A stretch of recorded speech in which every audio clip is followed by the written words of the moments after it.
But it didn't happen. And one of the reasons is because we were using that soft language, that language that takes the life out of life. And it is a function of time. It does keep getting worse. Give you another example. Sometime during my life, toilet paper became bathroom tissue.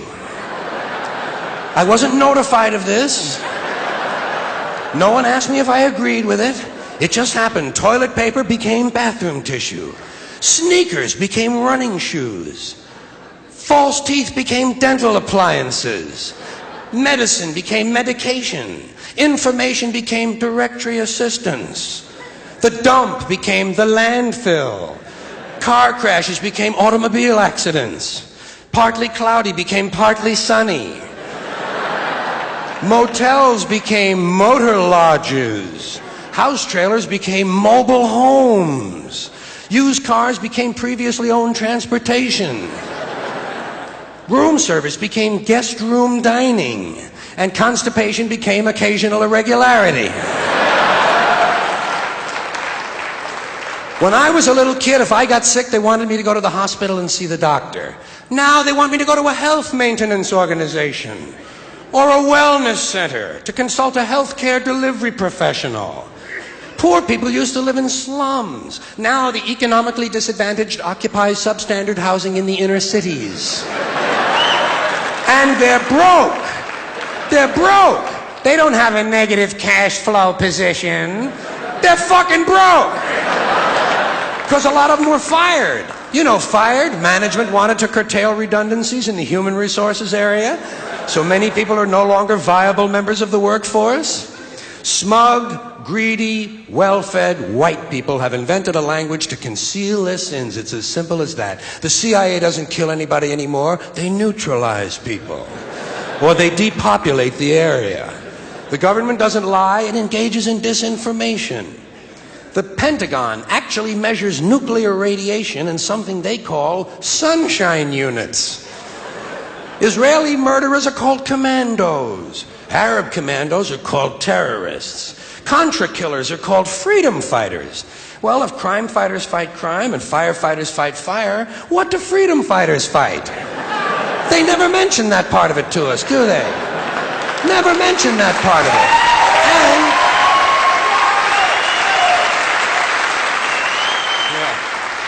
And some of this stuff is just silly. We all know that. Like on the airlines, they say they want a pre-board. Well, what the hell is pre-board? What does that mean? To get on before you get on? They say they're going to pre-board those passengers in need of special assistance.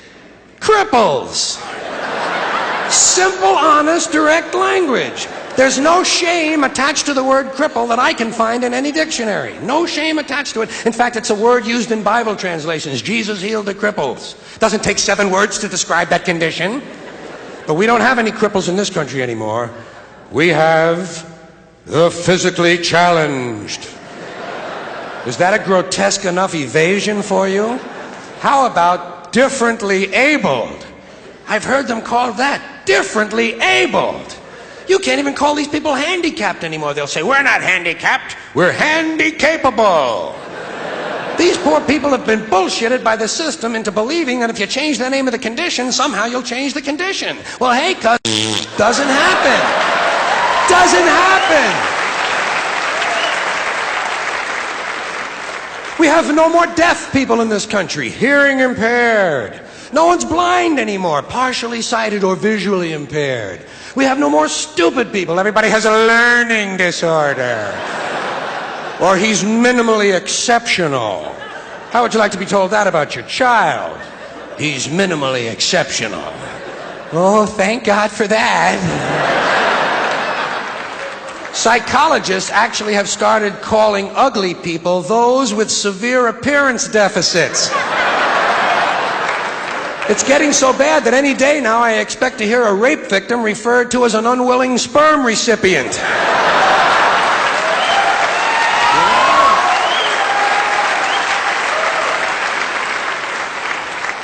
And we have no more old people in this country. No more old people. We shipped them all away, and we brought in these senior citizens.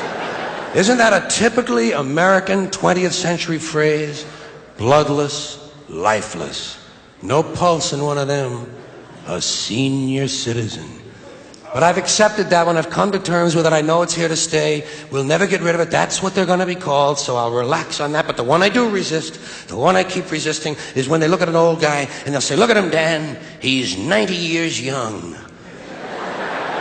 Imagine the fear of aging that reveals. To not even be able to use the word old to describe someone, to have to use an antonym. And fear of aging is natural, it's universal, isn't it? We all have that. No one wants to get old, no one wants to die, but we do. So we bullshit ourselves. I started bullshitting myself when I got to my 40s. As soon as I was in my 40s, I'd look in the mirror and I'd say, well, I guess I'm getting older. Older sounds a little better than old, doesn't it? Sounds like it might even last a little longer. Bullshit, I'm getting old. And it's okay, because thanks to our fear of death in this country, I won't have to die. I'll pass away.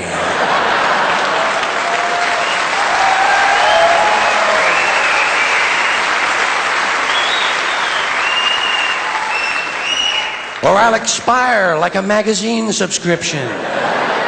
If it happens in the hospital, they'll call it a terminal episode. The insurance company will refer to it as negative patient care outcome. And if it's the result of malpractice, they'll say it was a therapeutic misadventure. I'm telling you, some of this language makes me want to vomit. Well, maybe not vomit. Makes me want to engage in an involuntary personal protein spill. Thank you all.